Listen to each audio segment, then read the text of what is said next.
Browns at the Patriots. You saw Drake Maye. He's got to learn how to slide. You obviously played with Elway. I think Drake Maye is going to be a star, if not already. What do you see as somebody that played in the NFL forever, 3 rings, 2 Pro Bowls? What do you see that you go, wow? What's his wow trait? I think one, Colin, is his ability to throw a deep ball, to get that deep ball to turn over and be deadly accurate on that from all kinds of different platforms. The guy has just been amazing. And there's so much room for growth. Sitting down, talking with Josh McDaniels, their offensive coordinator, he's like, listen, man, at this particular point in time, he is so good on the front side of saying, hey, man, 1 to 2, if it's not open, he'll take off. And he goes, he'll get to 3 and 4 occasionally. But right now it's like 1, 2, let me go make a play. Let me go do something positive for my offense. And then he's like, hey, man, when he consistently gets to the 3rd and 4th read in his progression, he's going to be exceptional. Now, the thing about him is he's one of those rare cats. Like most of us can see it when we draw it up on a grease board or when we watch it on film. But when you come off the sideline and the coach can explain to you, this is what they were in, and you can visualize it, you can see that visual picture in your brain, and you're like, okay, I get it, and not make a mistake going forward. Basically assimilating that information, being able to process the whole thing with just words that create pictures in your mind. And that's where those elite level processors, those elite level decision makers, they see the game at a different level. And I think that's where Drake is right now. And it's not good enough to just call him one of the best young quarterbacks in football. He's just playing like one of the best quarterbacks in football. Exactly, which is what I've been saying. Which is why I hate how we so often view these, a football season through such a narrow lens of like, we know Josh Allen, we know Mahomes, we know Lamar. Well, Drake Maye, let's see if he could do it for another 5 years. Well, so-and-so has MVP.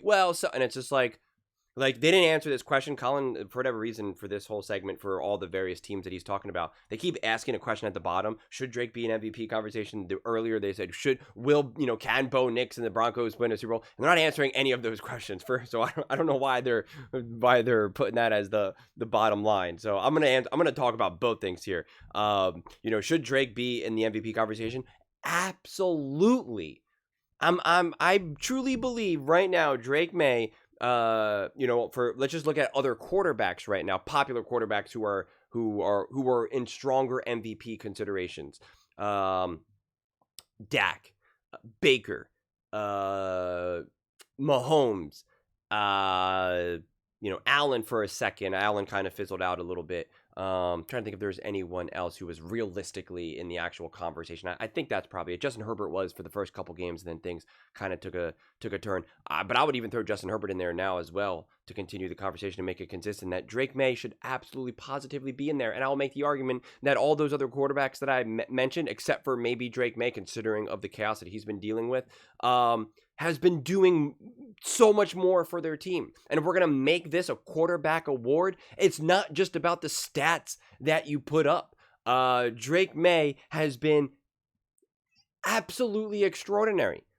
Absolutely extraordinary. And the moments that what his team has asked him to do, the way how he has delivered, and with the pieces in which that he has delivered is pretty amazing. And so I don't know why a Baker or a Patrick Mahomes or whatever gets the benefit, gets more of the nod than a Drake Maye. And we saw this with Jaden Daniels last year. There's really an amazing argument to say that Jaden Daniels should have been the MVP. Yeah, there were other quarterbacks that had better set stats or this or that, but when you really look at it, you're like, without Jaden Daniels, that team is doing nothing. With Jaden Daniels, that team went to an NFC Championship game. And it was a stark contrast. And what Drake Maye is doing right now is pretty remarkable. It's absolutely amazing. And it is frustrating. And I think Mark Slayer said it at the very end, where it's just like, we shouldn't just say that he's been a great young quarterback. Like, he's been a great quarterback and, a top quarterback. And that's true. We don't always have to view it through the lens of, well, it's just 1 year. We'll see what happens next year. Or, well, we'll see what happens in the playoffs. Then you're always just discounting what you're seeing. And what's the point of that? And where's the fun in that? Doesn't make sense. Sure, maybe Drake Maye won't continue to be great. Maybe Drake Maye this will be the best season Drake Maye ever has. And after that, it's just downhill from there. It's possible. I don't think it's going to happen, but it's technically possible. But I'm not going to keep putting that as a frame. What about CJ Stroud? What about, Jay? And it's just like, those were different situations. You have injuries. You have a roster construction issue. You have coaching issues. All of the things that the Patriots don't have right now. And they shouldn't have, obviously injuries, you never know, but they shouldn't have going into these, into the rest of the season and beyond. So I just think this has been a runaway train with Drake, and it's been unbelievable. And the fact that we don't talk about it as much, I shouldn't say it doesn't shock me because I'm not surprised, but it should be shocking. It should be surprising because the only reason why we don't talk about it as much as we do is because it's like, well, we know Patrick Mahomes, we know Josh Allen, we know Lamar Jackson, we know Joe Burrow, we know Baker, Dak, we know those quarterbacks, we know how to have those conversations, we know the narratives constructed around them, we know the teams that they've been playing with, we know it. And so it's so easy to keep just pushing that and pushing that and pushing that and pushing that. And yet, like, Drake Maye's not getting that same energy, and it just doesn't make sense. Right now, Drake Maye is top 3 in MVP odds. But Josh Allen and Patrick Mahomes are ahead of him. And that makes no sense. Mahomes has kept the Chiefs afloat despite missing his top receiver. No, he did not. What are you talking about? He literally could not keep this team afloat. He could not beat any good team. He beat the Giants with Russell Wilson, not Jackson Dart, and Scatterboo getting after it. Congratulations. And then Xavier Worthy came back and they were able to win some games. And then obviously Rashee Rice came back and they were able to win some games. But he did not keep them afloat. It's absurd. It's insane. And now he's playing significantly better now that he has the pieces around him. Okay? I expect that. That proves that he's the MVP? No, don't think so. I mean, this is the stuff that always drives me absolutely crazy. Because Drake Maye he's top 5 in passing yards, 2,026. Patrick Mahomes has 2,099. That's not that there is no difference then, right? You're not like, oh, he has more passing yards. Technically true, but at that rate, at those numbers, it's not a real difference. It's literally not a real difference. Completion percentage, 75.2% compared to 67%. That is a massive difference. That is a massive difference. 9 yards per attempt to 7.4 yards per attempt. That is a massive difference. That is a massive difference. Touchdowns, 15. Mahomes, 17. 2 touchdown difference. Not massive, but there's a little bit of a gap. 2 touchdowns though. A 2 touchdown difference so far though in both 8 games played. Not the biggest a difference. I think you start to really kind of get a difference once you kind of get to like 4 or 5. So I would still say that you're kind of right there.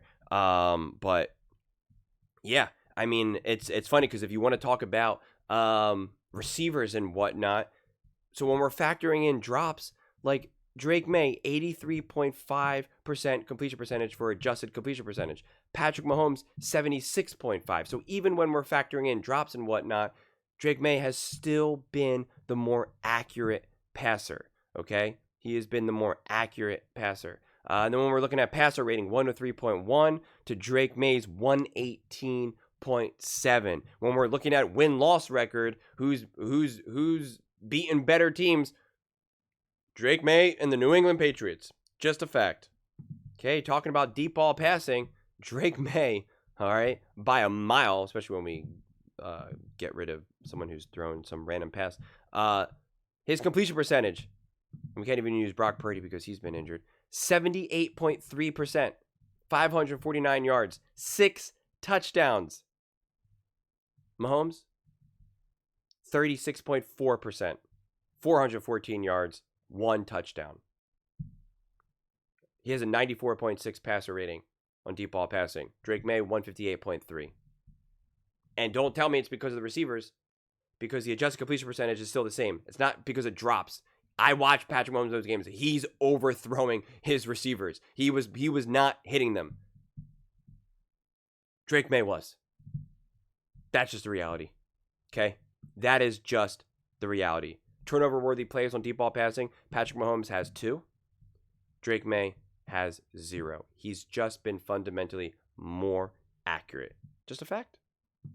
So the only reason why a Patrick Mahomes right now is getting the nod, or Josh Allen for that matter, and again, everyone knows this, I think Josh Allen is elite. I think Josh Allen is special. I think Josh Allen is, incredible.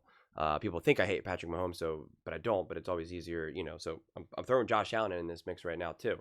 It's Josh Allen and Mahomes. The only reason why they're getting the benefit of the doubt and being put ahead so comfortably and so confidently ahead of a Drake Maye is strictly because of who we know Josh Allen is, who we know Patrick Mahomes is.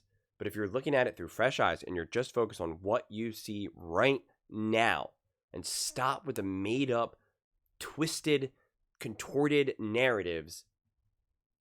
If we're just looking at just those 3 quarterbacks right now, and again, because we could make the argument, Jonathan Taylor, you can name all these other people, and I've thrown in Jalen Hurts. I think Jalen Hurts deserves consideration. So to be clear, I'm not talking about that Drake Maye. Drake Maye's argument is that he should be number 1 MVP consideration. I'm honestly not making that argument. I don't know at this point who should be number 1 MVP, and I'm not even really that interested in it because it's such a distorted conversation. But I am interested in having the conversation about why someone like a Drake Maye, people can so casually and comfortably say, oh, well, Mahomes is definitely the leading MVP and Josh Allen, and then Drake Maye. That is the type of conversation that I take issue with. It's that type of casualness that I take issue with, because if we were truly looking at it right now through fresh eyes, you would not be able to do that. And Drake Maye and the New England Patriots check every single box. What Drake Maye is doing from a running position, passing ability, deep ball passing, accuracy, record, head-to-head matchup against the Bills and whatnot. He checks every single one of those boxes. And if if Josh Allen was in that position, and if Patrick Mahomes is in that position, and Lamar Jackson or Joe Burrow, they would all be number 1 then. They would all be at the top. They would. And right or wrong, because you could say, well, Christian McCaffrey's more deserving, or Jalen Hurts, again, that's all fine, but that's not the way they do it, which is why over time I've just gotten bored with the MVP conversation, and don't even really monitor it that much. But this is my version of being like, okay, let's talk about this then. Let's use this as a jumping off point to be like, why are we not really having an accurate conversation about what Drake Maye is doing? And that's why I like that. That's where Mark Schlereth ended it, where he's just like, we can't just say he's been a great young quarterback. He's just been a great quarterback. And that narrow narrative that we love to force quarterbacks into is exactly why Drake Maye is not really getting the praise and the support that I believe that he should be getting. But those are just my thoughts. I'd absolutely love to hear yours. What do you guys all think about Drake Maye? Should he be in the MVP conversation? What do you think he does great? I already called him. He's a mobile Tom Brady, and that there is still so much room for him to grow, and yet he's still playing like this right now. I mean, I don't know, man. Just kind of madness. It really is. But let me know your thoughts in the comments below. I read every single comment. So whether you agree with me or disagree with me, either way, let's get in some discussions. Let's get in some fights. But ultimately, let's just have some fun. And please do consider subscribing. We are building an amazing community here, and absolutely love to see you part of it. I want to build something that we all genuinely feel connected to. Something that we're really excited to be part of. I think we're well on our way to doing it. And please don't forget to give this video a thumbs up, as it really does help the visibility and the algorithm. Thank you so much. See you next time.